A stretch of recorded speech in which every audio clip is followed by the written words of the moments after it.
What's up, YouTube? My name is Isaiah Rivera and I have the highest running vertical in the entire world. Now, I did this from starting at a very low point. There was a lot of athletes that were more genetically gifted than me, but a big reason I was able to become way better than these athletes is because of my training. But specifically, it's because I understood a concept called periodization. Periodization is literally just planning your training. And specifically, it's planning your training so that you peak at certain times of the year. Now, should you periodize your training as a beginner? The answer is yes.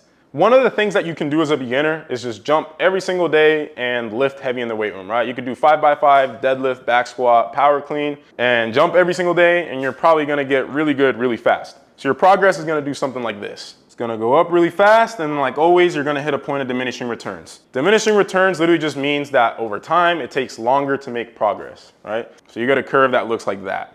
And then there's this dotted line called your ceiling, right? Your genetic ceiling.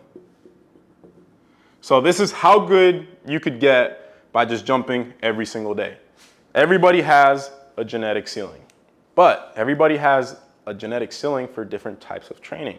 Here's what your progress is gonna look like if you periodize your training. It's gonna be slower initially, but you're gonna hit a higher ceiling right here. This is one of the benefits of periodizing your training. It follows the rules of long-term athletic development. I want you guys to go look up on Google Scholar long-term athletic development research. Research shows that the more general you can be early on in your life and then get specific later on, the better you're going to be compared to if you had been very specific and specialized early.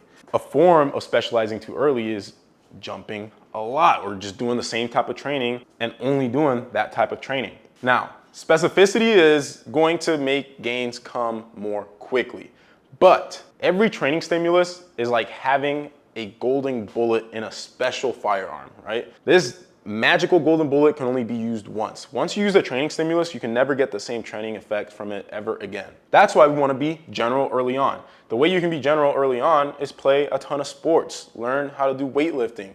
Of course, jump a lot so you can learn the technique and have the coordination, but that shouldn't be the only thing that you do. And you can make the argument that, hey, the best jumpers in the planet all jumped a ton when they were young. But you could also make the argument that if they would have also periodized their training on top of that, maybe they would be jumping higher now. So this is just an argument for why you should periodize your training. If you disagree with this, let me know in the comments. I'm actually pretty interested in hearing you guys' point. But just remember, periodization isn't some kind of magical term of like a specific type of training program.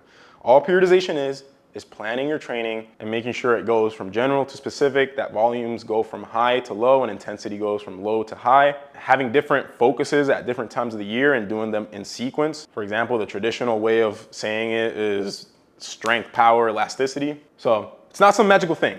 It's just a way to approach training that is going to allow you to reach higher highs than if you would have been just doing the same type of training early on that's super specific and you never changed anything. So if you guys want to get periodized training and do it the right way, go to THPstrength.com, use the code THP for 10% off your first month, and I'll catch you guys in the next video.